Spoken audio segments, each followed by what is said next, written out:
Hi ಎಲ್ರಿಗೂ ನಮಸ್ಕಾರ. Welcome back to our channel. ನಾನು ನಿಮ್ಮ ಶಾರು. ಎಲ್ಲರೂ ಹೇಗಿದ್ದೀರ? ಐ ಹೋಪ್ ಎಲ್ಲರೂ ಚೆನ್ನಾಗಿ ಅಂತ ಭಾವಿಸ್ತಾ ನನ್ನ ವಿಡಿಯೋನ ಸ್ಟಾರ್ಟ್ ಮಾಡ್ತಾ ಇದ್ದೀನಿ. ಇವತ್ತೊಂದು ಹೊಸ ರೆಸಿಪಿ ಅಂದರೆ ಮೂಲಂಗಿ ಬೇಳೆ ಸಾರು.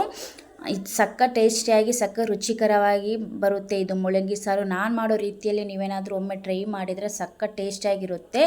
ಇದನ್ನು ನೀವೇನಾದರೂ ಮಾಡಿ ತಿಂದರೆ 2 ತುತ್ತು ಅನ್ನ ಜಾಸ್ತಿನೇ ತಿಂತೀರ, ಅಷ್ಟು ರುಚಿಯಾಗಿರುತ್ತೆ. ಒಮ್ಮೆನಾದರೂ ನೀವು ಟ್ರೈ ಮಾಡಲೇಬೇಕು. ನೀವೇನಾದರೂ ಟ್ರೈ ಮಾಡಿದರೆ ನನಗೆ ಕಮೆಂಟ್ ಮಾಡೋದು ಮಾತ್ರ ಮರಿಬೇಡಿ, ಅದು ಹೇಗೆ ಬಂತು ಅಂತ.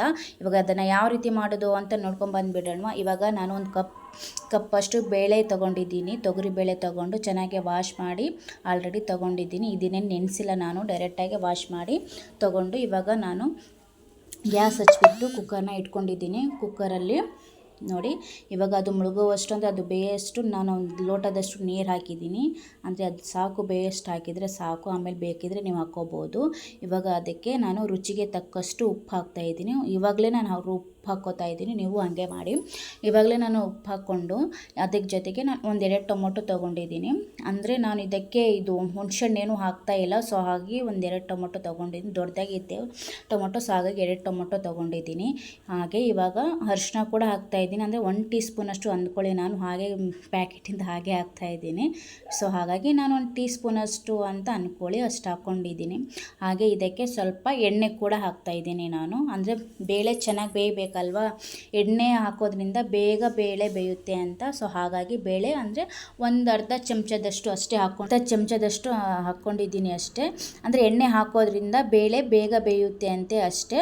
ಸೊ ಹಾಗಾಗಿ ಹಾಕ್ಕೊಳ್ಳಿ. ಇವಾಗ ನಾನು ಇದನ್ನು ಕುಕ್ಕರ್ ಲಿಡ್ ಕ್ಲೋಸ್ ಮಾಡಿಬಿಟ್ಟು ಒಂದು 3-4 ವಿಸಿಲ್ ತೊಗೋತಾ ಇದ್ದೀನಿ ಅಷ್ಟೇ. 3-4 ವಿಸಿಲ್ ತೊಗೊಂಡ್ರೆ ಸಾಕು, ಬೇಳೆ ಬೆಂದಿರುತ್ತೆ. ಇವಾಗ ಅದು ವಿಸಿಲ್ ಬರೋ ಅಷ್ಟರಲ್ಲಿ ನೋಡಿ, ನಾನು ಒಂದು 300 ಗ್ರಾಮ್ ಅಷ್ಟು ಅಂದ್ಕೊಳ್ಳಿ ಮೂಲಂಗಿ ತೊಗೊಂಡಿರೋದು. 300 ಗ್ರಾಮ್ ಮೂಲಂಗಿ ನೋಡಿ ಚೆನ್ನಾಗಿ ಫ್ರೆಶ್ ಆಗಿತ್ತು, ಸೊ ಹಾಗಾಗಿ ತೊಗೊಂಡು 300 ಗ್ರಾಮ್ ಅಷ್ಟು ನೋಡಿ ಇವಾಗ ಅದನ್ನು ಕಟ್ ಮಾಡ್ಕೋತಾ ಇದ್ದೀನಿ. ಅದ್ರ ಮೇಲೆ ಒಂದೇ ಲೇಯರ್ ಅಷ್ಟು ತೊಗೊಂಡಿದ್ದೀನಿ ಸಿಪ್ಪೆಲ್ಲ ತೆಗೆದು ಕಟ್ ಮಾಡ್ಕೋಬೇಕು. ಇದರಲ್ಲಿ ನಾನು ಬಂದುಬಿಟ್ಟಿದ್ದೀನಿ ನೋಡಿ. ಇವಾಗ ಇದನ್ನೆಲ್ಲ ಈ ರೀತಿ ಎಲ್ಲ ಕಟ್ ಮಾಡ್ಕೊಂಡಿದ್ದೀನಿ ರೌಂಡಾಗಿ.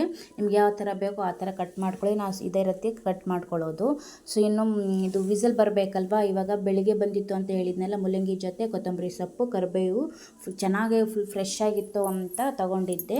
ಇವಾಗ ಅದನ್ನು ಕೂಡ ಕ್ಲೀನ್ ಮಾಡಿಬಿಟ್ಟು ನಾನು ಈ ಥರ ಬಾಕ್ಸಲ್ಲಿ ಸ್ಟೋರ್ ಮಾಡಿ ಇಟ್ಕೊಂಡಿರ್ತೀನಿ ಯಾವಾಗ್ಲೂ.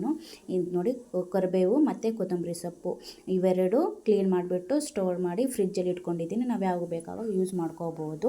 ಇವಾಗ ಕುಕ್ಕರ್ ಬಂದಿತ್ತಲ್ಲ, ವಿಸಲು ಬಂದು ಫುಲ್ ತಣ್ಣಗಾಗಿತ್ತು ಕುಕ್ಕರು. ಹಾಗಾಗಿ ಇವಾಗ ನೋಡಿ ಚೆನ್ನಾಗೆಲ್ಲ ಬೇಳೆ ಬೆಂದಿದೆ.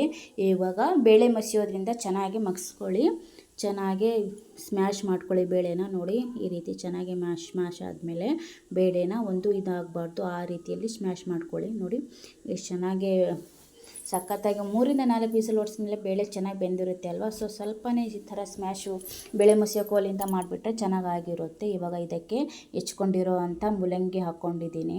ಮೂಲಂಗಿ ಎಲ್ಲ ಹಾಕಿಬಿಟ್ಟು 1-2 ಟೀ ಸ್ಪೂನಷ್ಟು ಮನೆಯಲ್ಲೇ ಮಾಡಿರುವಂಥ ಸಾಂಬಾರು ಪುಡಿ ಹಾಕ್ಕೊಂಡಿದ್ದೀನಿ. ಸಾಂಬಾರು ಪುಡಿ, ಮೂಲಂಗಿ ಹಾಕಿ ಇನ್ನೊಂದು ಸ್ವಲ್ಪ ನಿಮಗೆ ಎಷ್ಟು ಬೇಕೋ ಅಷ್ಟು ನೀರು ಹಾಕಿಬಿಟ್ಟು ಚೆನ್ನಾಗಿ ಮಿಕ್ಸ್ ಮಾಡ್ಕೊಳ್ಳಿ.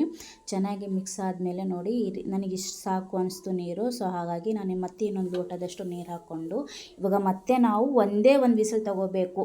ಇವಾಗ ಮುಚ್ಚಿಟ್ಬಿಟ್ಟು ಒಂದೇ ಒಂದು ವಿಸಿಲ್ ತೊಗೊಂಡಾದಮೇಲೆ ಇವಾಗ ಒಗ್ಗರಣೆಗೆ ನಾನು ಒಂದು ಪಾತ್ರೆ ತೊಗೊಂಡಿದ್ದೀನಿ. ಪಾತ್ರೆ ಬಿಸಿ ಆದಮೇಲೆ ಎಣ್ಣೆ ಹಾಕ್ಕೊಂಡಿದ್ದೀನಿ. ಒಂದು 3-4 ಟೀ ಸ್ಪೂನಷ್ಟು ಎಣ್ಣೆ ಹಾಕ್ಕೊಂಡಿದ್ದೀನಿ. ಎಣ್ಣೆ ಬಿಸಿ ಆದಮೇಲೆ ಇದಕ್ಕೆ ನಾನು ಡೈರೆಕ್ಟಾಗಿ ಇದು ಸಾಸಿವೆ ಮತ್ತು ಜೀರಿಗೆ ಹಾಕ್ಕೋತಾ ಇದ್ದೀನಿ. ನೀವು ಸಾಸಿವೆ ಹಾಕ್ಕೊಂಡು ಆಮೇಲೆ ಜೀರಿಗೆ ಹಾಕ್ಕೊಂಡ್ರೆ ನಡೆಯುತ್ತೆ. ನಾನು ಎರಡು ಒಂದೇ ಸಲ ಹಾಕ್ಕೋತಾ ಇದ್ದೀನಿ. ಸಾಸಿವೆ ಜೀರಿಗೆ ಎರಡೂ ಹಾಕ್ಕೊಂಡು ಅದು ಚಿಟಪಟ ಆದಮೇಲೆ ಇದು ಕರಿಬೇವು ಕೂಡ ಹಾಕ್ಕೋತಾ ಇದ್ದೀನಿ. ಕರಿಬೇವು ಜೊತೆ ನಾನು ಸ್ವಲ್ಪ ಇಂಗು ಕೂಡ ಹಾಕ್ಕೊಂಡಿದ್ದೀನಿ. ಇಂಗು ಹಾಕ್ಕೊಂಡ್ರಿಂದ ಘಮ ಚೆನ್ನಾಗಿರುತ್ತೆ. ಹಾಗಾಗಿ ಸ್ವಲ್ಪ ಇಂಗು, ಕರಿಬೇವು ಎರಡು ಹಾಕಿಬಿಟ್ಟು ಚೆನ್ನಾಗಿ ಬಾಡಿಸಾದ್ಮೇಲೆ ಒಂದೇ ಒಂದು ಈರುಳ್ಳಿನ ಉದ್ದಕ್ಕೆ ಹೆಚ್ಚಿಟ್ಕೊಂಡಿರೋಂತಹ ಈರುಳ್ಳಿ ಹಾಕ್ಕೊಂಡಿದ್ದೀನಿ. ಈರುಳ್ಳಿ ಹಾಕಿಬಿಟ್ಟು ಚೆನ್ನಾಗಿ ಅದು ಕೆಂಪಾಗೋವರೆಗೂ ನಾವು ಹುರ್ಕೋಬೇಕು. ಈರುಳ್ಳಿ ಎಷ್ಟು ಕೆಂಪಾಗೋಷ್ಟು ಹುರ್ಕೋತೀವೋ ಅಷ್ಟು ಬೇಳೆ ಸಾರಿಗೆ ಚೆನ್ನಾಗಿ ರುಚಿಯಾಗಿರುತ್ತೆ. ನೋಡಿ ಈ ಥರ ಕೆಂಪಾಗೋವರೆಗೂ ಹುರ್ಕೊಳ್ಳಿ. ನೋಡಿ ಈ ಥರ ಕೆಂಪಾದಮೇಲೆ ಕುಕ್ಕರ್ ಕೂಡ ಒಂದು ವಿಸಿಲ್ ಹೊಡ್ಸಿದ್ವಲ್ಲ, ಅದು ಕೂಡ ತಣ್ಣಗಾಗಿತ್ತು. ಇವಾಗ ಡೈರೆಕ್ಟಾಗಿ ನಾನು ಒಗ್ಗರಣೆ ಕೊಟ್ಟಿದ್ಮೇಲೆ ಅದೇ ಪಾತ್ರೆಯಲ್ಲೇ ಹಾಕ್ಕೋತಾ ಇದ್ದೀನಿ. ನೋಡ್ಬೋದು ನೀವು. ಅದನ್ನು ಹಾಕ್ಬಿಟ್ಟು ಚೆನ್ನಾಗಿ ಮಿಕ್ಸ್ ಮಾಡಿಕೊಂಡು ಒಂದೇ ಒಂದು ಕುದಿ ಬರಬೇಕಷ್ಟೇ, ಇನ್ನೇನು ಜಾಸ್ತಿ ಬೇಯಿಸೋದು ಬೇಡ, ಎಲ್ಲ ಚೆನ್ನಾಗಿ ಬೆಂದಿರುತ್ತೆ. ನೋಡಿ ಒಂದು ಕುದಿ ಬಂದಿದೆ. ರೆಡಿ ಆಯಿತು. ಇವಾಗ ರೆಡಿ ಟು ಈಟ್ ಮೂಲಂಗಿ ಬೇಳೆ ಸಾಂಬಾರು ಸಖತ್ ಟೇಸ್ಟಿಯಾಗಿರುತ್ತೆ. ನೀವು ಒಮ್ಮೆನಾದರೂ ಟ್ರೈ ಮಾಡಿ. ನಿಮಗೆ ಇವತ್ತಿನ ರೆಸಿಪಿ ನಿಮಗೇನಾದರೂ ಇಷ್ಟ ಆಗಿದ್ದಲ್ಲಿ ಒಂದು ಲೈಕ್ ಮಾಡಿ. ಹಾಗೆ ಹೊಸದಾಗಿ ನನ್ನ ಚಾನಲ್ ಯಾರಾದರೂ ನೋಡ್ತಾ ಇದ್ದರೆ ಪ್ಲೀಸ್ ಸಬ್ಸ್ಕ್ರೈಬ್ ಮಾಡಿಕೊಂಡು ನನ್ನ ಚಾನಲ್ ನೋಡಿ ಹೀಗೆ ನಮಗೆ ಸಪೋರ್ಟ್ ಮಾಡ್ತಾ ಇರಿ. ಹಾಗೆ ನೆಕ್ಸ್ಟ್ ವಿಡಿಯೋ ಸಿಗೋವರೆಗೂ ನಾನು ಹೋಗಿ ಬರ್ತೀನಿ. ಪ್ಲೀಸ್ ಸಬ್ಸ್ಕ್ರೈಬ್ ಮಾಡ್ಕೊಳ್ಳಿ. ನಿಮ್ಮ ಸಪೋರ್ಟ್ ನಮಗೆ ಬೇಕೇ ಬೇಕು. ನಿಮ್ಮ ಸಪೋರ್ಟ್ ಇಲ್ಲದೆ ನಾವೇನು ಮಾಡೋಕ್ಕಾಗಲ್ಲ. ಸೊ ಹಾಗೆ ನನ್ನ ವಿಡಿಯೋ ಹಾಗೆ ವಾಚ್ ಮಾಡ್ತಾ ಇರಿ. ಬಾಯ್. ಹೋಗಿ ಬರಲಾ?